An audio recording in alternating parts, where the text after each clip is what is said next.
Apex Legends Season 17 will see the introduction of a new legend, Ballistic. But what will Ballistic bring to the table, and how might he be used in your first games next season? We've consulted with ProGuides' team of pro players and Apex experts to get early insight into Ballistic abilities. But before we get into that, why not check out ProGuides.com? You can look around for free or for just $7.99 monthly subscription to become a pro member for even more tips, guides, and master classes. More information at the end of the video or in the link down below.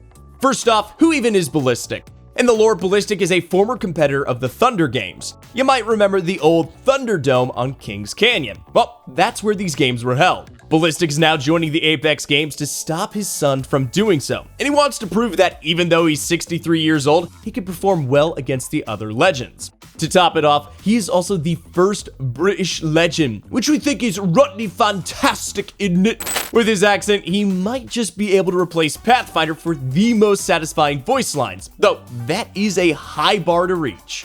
First off, Ballistic's passive, the Sling. Now this is a total game changer for Apex. For the first time ever, a legend will be able to carry 3 weapons. Not a third weapon-like ability like Vantage, but any weapon in the game. The only catch is that whatever weapons in the Sling can't have any attachments on it. You can, however, cycle your weapons between your usual 2 weapon slots and the Sling. So, as you do this, you can move attachments across your weapons, and where compatible, the game will automatically do this. Now, this can be a pain for Ballistic players though. If you choose to say, run a sniper, an AR, and a shotgun across the 3 weapons, then they'll hardly have any compatible attachments. That means you'll have to either forego attachments on one of the weapons or waste backpack space on holding attachments. However, there is another aspect of Ballistic's kit that addresses the weakness somewhat. This is where Ballistic's ultimate, the Tempest, comes in. This ability essentially releases a pulse that buffs nearby teammates. Anyone buffed by Tempest will have the following: faster movement speed, faster reloads, and unlimited ammunition. These abilities last for 30 seconds, and they do not impact enemy players if they happen to be in the area of effect. However, Ballistic receives an extra buff when in his ultimate. His 3rd weapon is equipped and upgraded to fully gold attachments. Now these attachments only last for the duration of his ultimate. This can create some really interesting strategies for what weapons to use in Ballistic's Sling. When you are deploying the Tempest, you're going to be in combat. That means that weapons that work better in close quarters will be a good choice for the Sling. Shotguns in particular, but also SMGs. Weapons like snipers and LMGs are going to be really useless without attachments, and snipers in particular have very specialist attachments. A particularly interesting combination could be carrying a car and an R99. When you pull the Sling weapon out, the attachments will be compatible with the other weapon. Plus, when you deploy the Tempest, you'll have 2 strong weapons for close-range combat.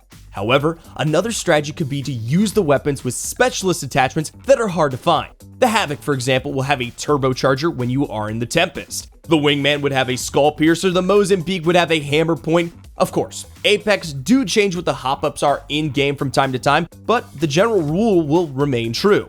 Let us know in the comments how you're planning to use the Tempest and the Sling together.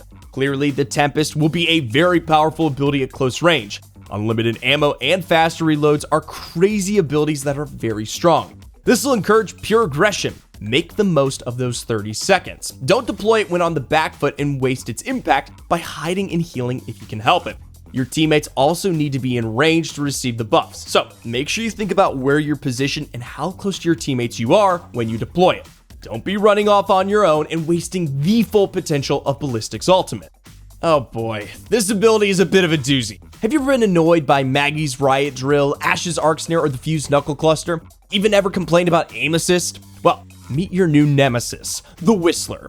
Inspired by the smart pistol from Titanfall, the Whistler will fire a smart bullet that chases targets. When it hits, it deals 20 damage. Then, it impacts the weapon of the enemy that was hit. If they fire their gun too much, it overheats and deals an extra 30 damage. That means you can hit someone for 50 damage with this tactical ability. Now, we all know what's causing the most fear. The fact that this ability resembles a smart pistol. It's halfway towards what people hate. You can't just fire this ability willy-nilly and watch it just hone in on a random enemy. There is some skill to the weapon, but there is sure to be a fair share of complaints about it all the same. To use the Whistler, you must aim at an opponent until you see the crosshair turn yellow. Then fire the bullet and it will track towards the target. There is some strategy on who to target. The opponent in question can't use their weapon for fear of taking extra 30 damage, but some legends do have escape abilities and the overheat only lasts for 10 seconds. So, targeting a Wraith who could phase away, a Pathfinder who could grapple, or even a Gibraltar who could bubble himself is maybe not the best target if you have options. If someone has a care package weapon, or frankly is just a bit of a beamer, they could be a prime target to be impacted by the Whistler. While this guide is about how to play Ballistic, we also want to throw in some ideas on how exactly you can counter this ability as well. Sometimes shooting your weapon will be the right choice, so don't be afraid of doing so. If you have a player low, or frankly you could punish your opponent, it's worth taking the chance to do so. Trading 30 extra damage for a knock of a much greater amount of damage is worth it. However, what about when you're in shambles? Using grenades could be a really powerful solution. Take cover and use them, or other abilities if you have them, to stall your opponent. This will help you see out the time that your gun is impacted while avoiding the 30 damage extra. Of course, at this point, your teammate should have moved into position to crossfire with you and protect you temporarily.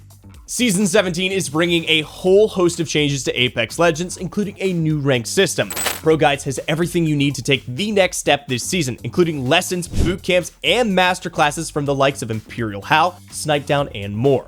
Who better to guide you and educate you on how to take the next step in your Apex Legends journey? Click on the link below this video for more.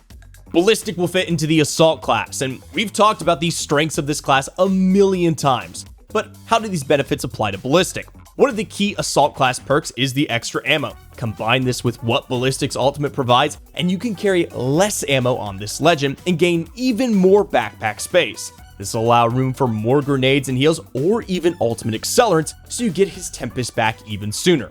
If you have unlimited ammo in all of your key fights, you don't need to be holding onto 360 ammo in your backpack.